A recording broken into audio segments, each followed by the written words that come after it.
やっほー。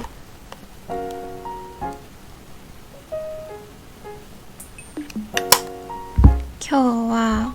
お母さんとカフェに行くので準備をしながらちょっとみんなと喋ろうかなという。なんかね、どうした？おいで。まあ言うならばゲットレディウィズミー的なものを撮ります。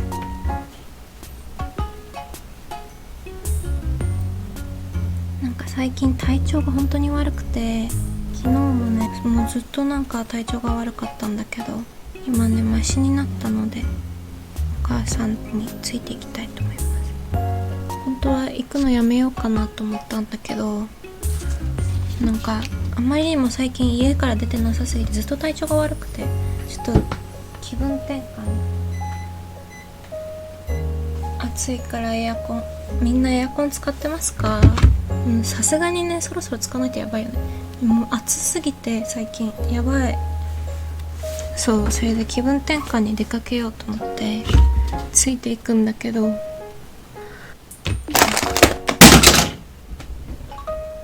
た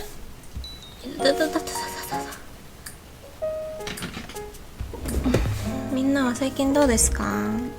最近なんか結構ウイルス系がまたいろんなのが流行りだしてる感じがあるよね。あと季節の変わり目でもないかもけど、まあなんか夏に行くにつれてこう室内は寒いのに外は暑くてって感じで、こう結構温度差で風邪ひいたりする人もいっぱいいるんじゃないかな。なんか暑いからさ、ノースリーブとかで外に出かけるとさ、室内に行った時にさ、寒すぎてびっくりするよね。私もそういうのが多々あります。私の友達もね話してたんだけど、友達も夏が本当に嫌で、その子が寒さの方が苦手なのね。なんだけどその子は韓国に住んでて、韓国って本当に日本よりもエアコンめっちゃガンガンつけんの、室内に。すんごい寒くて電車の中とかもめっちゃ寒いのね。だからもう冬より寒いって言ってたね。だって薄着で出かけないといけないしさ、やっぱりジャケットとか持って行っても暑いじゃん。なんかその子は多分基本持っていくんだけど、私みたいな場合はめんどくさがり屋だから結構そういうの持っていかないで中途半端にこう適当に生きてるから、なんかまあいっかみたいな感じでノースリーブとかで出たりするんだけど、普通に半袖で。なんかそうするとさ、めっちゃさ寒い時あるよね。みんなもそういうことない？なんか眉毛下手なんだよな。なんか昔はでもこれよりもっと下手ですんごいしんちゃんみたいな眉毛してた、ずっと。でマジで昔の写真見せてあげようかな。見せてあげたい。どっかに貼っとくね。私めっちゃ面白くない？眉毛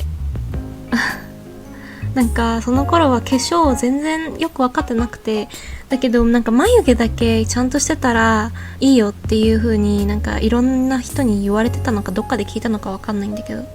でそれで眉毛に力を入れてたんだけど、私それでめっちゃ眉毛上手に描いてると思ってた。もともと眉毛がね太いし、しかもなんかアーチ型なの。これ結構韓国人に多いかもしれない。私が血だけ半分韓国人だから、その韓国人の血で眉毛がすごいアーチ型で、このさ普通さアーチってこことかでさこうカッカってなるじゃん。で私の場合はもう本当に真ん中にこう真ん中で三角なのね。もうさ剃るのも上剃ったらさ青くなるしさ、もうそれもすごい昔からコンプレックスっていうか、なんかやりづらいって感じなんかパウダーいっぱいのせてるけど、最近は比較的なんだツヤツヤ肌を目指してて、やっぱ夏だからこういっぱいなんかこうなんだろう、重い感じでファンデーションするのが嫌なのね。だから夏だから最近はちょっと軽めでいきたいなと思ってて、あとなんか夏のこういうね日差しに当たってツヤツヤみたいな、なんかすごい羨ましいというか可愛いじゃん。だからツヤツヤ肌を目指してるんだけど、やっぱなんか肌が荒れてて、肌荒れてる時ってさやっぱりカバー力必要じゃん。でカバー力ってなるとやっぱツヤツヤ感は難しいんだよね。だからちょっと悩んでる。みんなしかもさ夏ってさ、私めっちゃ汗っかきなの。多分人より10倍ぐらい汗かく。なんか絶対さいいことなのか悪いことなのか分かんなくない？なんか代謝がいいっていうのはあるんだけど、その代謝がいいからといって夏汗かいたらやっぱ臭いじゃん。だからさ恥ずかしいし、普通にみんなが普通に平然な顔してる間に私もうダラダラダラダラ汗かいてて顔中汗だらけなのね。周りからよく見られるし、なんか体育とかの授業とかあったじゃん。体育の授業とかでも私一人だけ汗めっちゃかいて、で顔もすごく赤くなるのね。なんかやめてやめて、なんかルーがずっと椅子ガリガリすんの。どうしたらいい？これやめさせる方法ないかな。結構いっぱいあれ置いてるんだけど、ガリガリするのは。そう、まあなんだ、その体育の話ね。なにおいで。体育で私一人だけいつも汗かいてて、すっごい恥ずかしいんだけど、そう、しかも顔がめっちゃ赤くなりやすいの。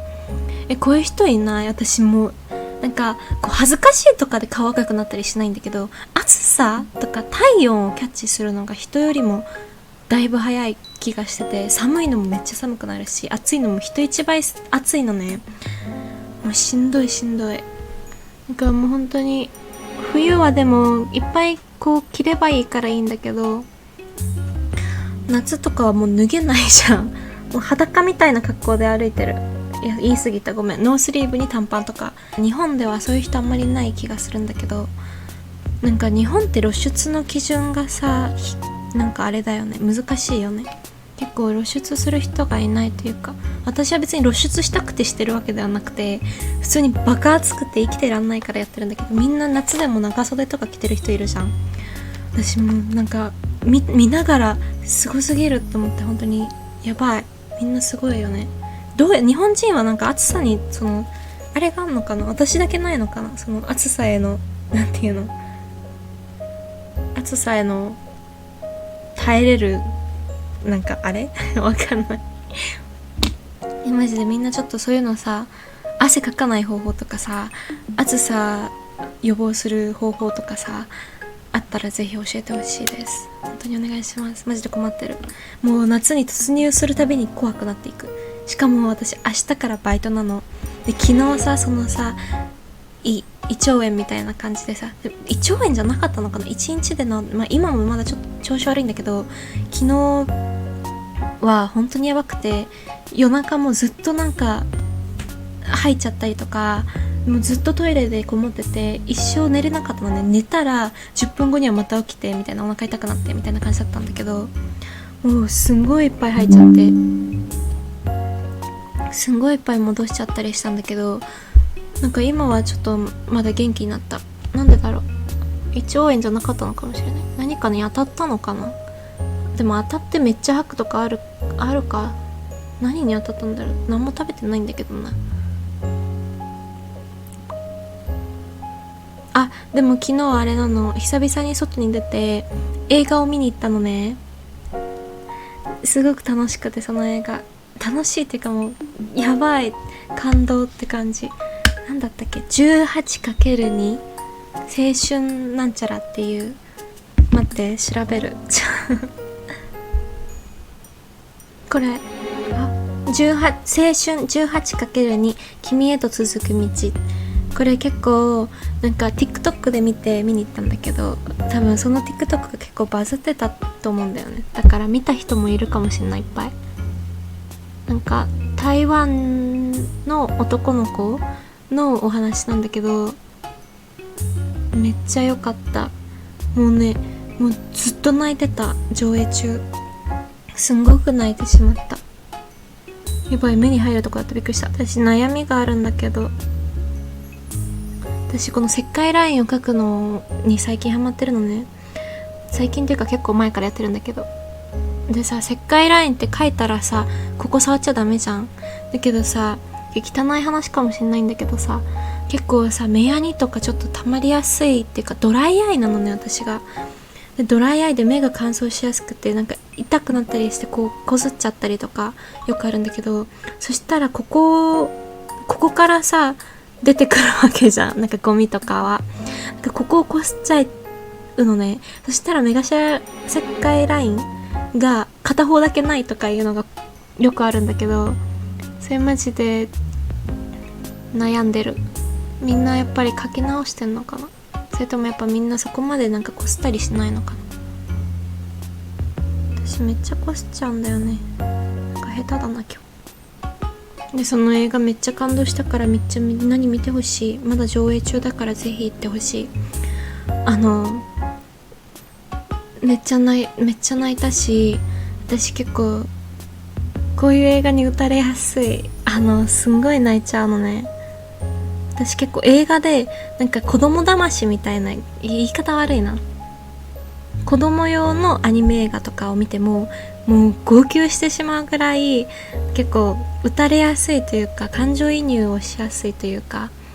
なんだけど、もうさ、こういう明らかに泣かしに来てる映画とかだともっと泣くじゃん。だからもう号泣って感じだった。私明日からバイトなの。だから昨日さ、そのさ胃腸炎だと思ってかかったというか、お腹調子下した時に胃腸炎だと思って、私胃腸炎の経験結構あるのね。でこの間なった時は本当にもう1週間ぐらい続いたというか、結構長いこと続いたのよ。だからもう昨日なった瞬間やばいと思って、明後日からバイトなのに今体調崩しちゃガチやばいだろとか思いながら、本当に心配でやばかった。昨日不安で、しかもそのバイトが結構短期の募集で、なんかいい感じに働き具合を見て長期になるかもしれないみたいなとこなんだけど、私は結構長期になりたいのね。でその募集は短期というか、その夏季夏に忙しい期間にバイトをいっぱい入れたいからと思うんだけど、それで多分結構いろんな人がいっぺんに来ると思うの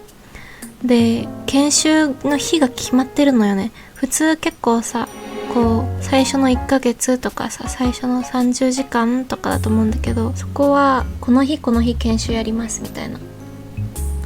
感じのとこだから、私休めないの。だからさ、もう休めるのかわかんないんだけど、多分休めないと思ってて、もう昨日すんごい焦ったよね。だけど今日ちょっとマシになってよかった。再発しないかというか、もうちょっとまた悪くならないかちょっと心配ではあるんだけど、今のところ結構マシになったからガチありがたい。正直バイト行くの結構怖くはある。この話していいかな。なんかね、私バイトを1回だけ経験したことがあって、そこでは私1日で辞めちゃって、理由はいっぱいあるんだけど、結構一番大きな原因が、そこがシフトを前日に教えるとこだったので、結構有名なとこだったんだけど、その忙しいからとか予約枠とかがいつ埋まるかわからないからみたいな感じで、その前日にシフト表が発表されるので、翌日の。私がそれが思ってたのと違うというか、その予定を入れられないじゃん。一生なんか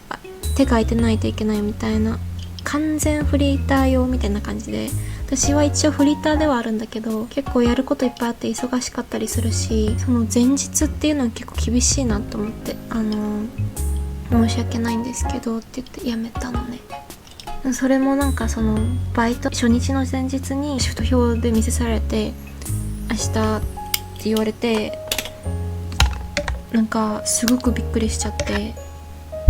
で翌日行ったんだけど、よく考えたら普通にこれ無理だよなとか思って1日でやめちゃった。すごい迷惑かもしれないんだけど、みんなだったらどうする？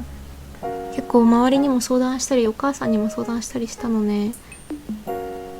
こんな1日でやめるの失礼かなみたいな。だけど結構これを続けていく自信がないって言って、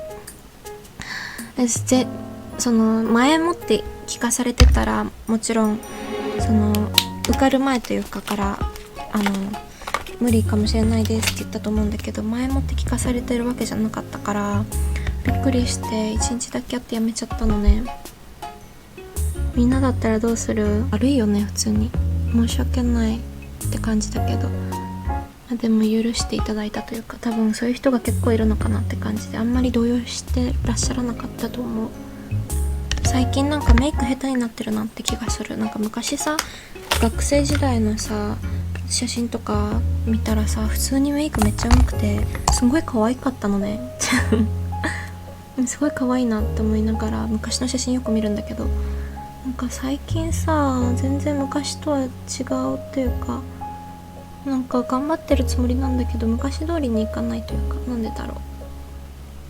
あともう一つびっくりしたバイトの話、面接で受かったところがあるんだけど、一つそこで焼肉屋さんだったのね。で私は焼肉屋さんに応募したの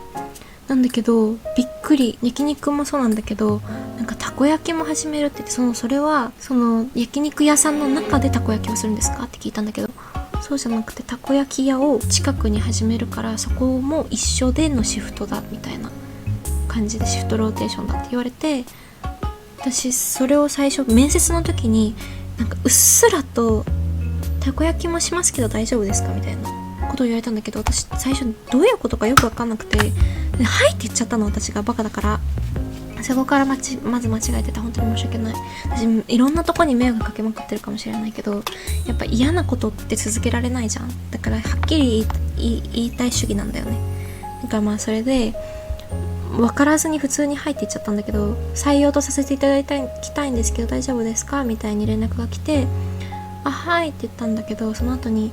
たこ焼き屋のシフトも言われて、たこ焼きですかって。真夏暑い中さ、外でさ屋台でたこ焼きとかさ焼いてらんないじゃん。でやけどとかもしたらさ、私結構大変だからさ、嫌だし普通に。だからたこ焼きはちょっとなんかなんちゃらこんちゃらって言って、やっぱりその原因説明して、嫌な理由も説明して、そしたらじゃあ今回は取り消しさせていただきますって言って、普通にどこも優しい人でよかったんだけど、私が普通に悪いのは悪いのかもしれないんだけど、私びっくりしちゃって、その募集の内容と違ったからさ、たこ焼きのことも面接の時にもうちょっとなんか話してくれてたらっていうか、なんか愚痴と思われたら嫌なんだけど、みんなに普通に友達みたいに話しちゃってるから、私なんかすごいラフに話しちゃう癖がある。すごい好きで、みんなのことが私が悪いのは分かってるから、すごい叩かないでほしい。あんまりマジで本当に申し訳ないと思ってるし、めっちゃ謝ったんだけど、まあ、普通に話したいんだけど、普通に人生にあったこと、そのねたこ焼きをやるってことも面接の時になんかもうちょっと詳しくというか、焼肉をやる際にたこ焼きも違う店で屋台を出してやりますっていうのを教えてくれてたら、その私もうやるって言わなかったと思うんだけどそうなんだよね。難しいよね。なかなか自分に合うバイト先というかが見つけるのって大変だと思うのね。今回もすごい不安ではあるんだけど、でもめっちゃ頑張るつもりでいるし、普通にお金ないから稼がなきゃだし、すごいね、結構いいというか、すごいやりがいがありそうなところで採用していただけたので、すごく嬉しく思いながら明日頑張って研修に行ってこようと思います。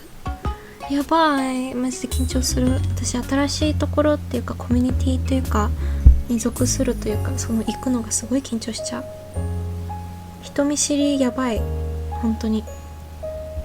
でもなんかめっちゃ人見知りの人に比べてはそんなになのかもしれないけど、いやどうだろう、めっちゃ人見知りかも私。なんかね、結構でも初対面とか知らない人とかとは結構別に喋りかけてくれたら喋れるみたいな感じなんだけど自分から喋りに行くのはちょっと結構難しいけどね。まあ聞きたいことがあったりとかしたら普通に聞きには行ったりするんだけど、その結構学校とか例えば初めて入った時にこれから一緒に仲良くなっていくみたいな人たちと話すのが苦手で、その最初の何ヶ月かとか本当にほぼ授業中も一人だし、なんか授業中に女の子のグループが一つだけしかなかったの、その時私の一つの授業に。で学校がちっちゃかったから、なんせその女の子のグループ一つしかない授業の時には私本当に一人でずっといて、すっごい寂しかったまあでもみんな優しかったんだけど、一応話しかけてくれたりはするんだけど、もう完全に属してるって感じではなかったから、そのグループにすごい寂しかったね。こんな感じでメイク完成。あ、マスカラすんの忘れてた。ビューラーだけしてマスカラしてない。いや、私これ結構よくあるんだけど、マスカラするの忘れない？私だけかな。マスカラめっちゃ忘れてしまう。あとメイクあるあるってさ、なんか急いでる時とかさ、今日完璧にしたいとか可愛くしていきたいとかいう日にさ限ってさ、めっちゃさミスする時ない？私すんごいよくある。やばいよね。なんか今日うまくいってほしいって時に限ってすごいなんかやっぱ焦りとかも関係すると思うんだけど、すんごい下手になっちゃって恥ずかしくて外に出たくないみたいな。私結構それあって、結構左右対称じゃないと全てが嫌なのね。で、目において本当に完璧主義者だったの。今も完璧主義者側ではあるんだけど、その昔はもっとひどくて、ディズニーに行った時があったんだけど、行く道でもう泣いちゃって、その日がアイラインが左右対称にできなかったの。それですんごい泣きながらエレベーターで行きながらディズニーに行った記憶とかもある。私が変なのは重々承知なんだけど、結構そういうのみんなもないかな。で、今日のファッション紹介します。今日のお洋服はこの白いフリフリのスカート。私が結構気に入ってて、このスカートなんか何にでも合うし可愛いのね。しかも履き心地もいいし、中に二重パンツじゃないな、二重なんだズボンみたいなのもついてるのね。で、これはお母さんからお下がりだったかも。なんかこういうやつとこの白いこの T シャツ着てます。で、靴はこちら写真に出てるこれを履く予定なんですけど、この靴をですね、実はギフティングいただきまして、すごく嬉しくて、じゃあみんなに紹介したいんだけど、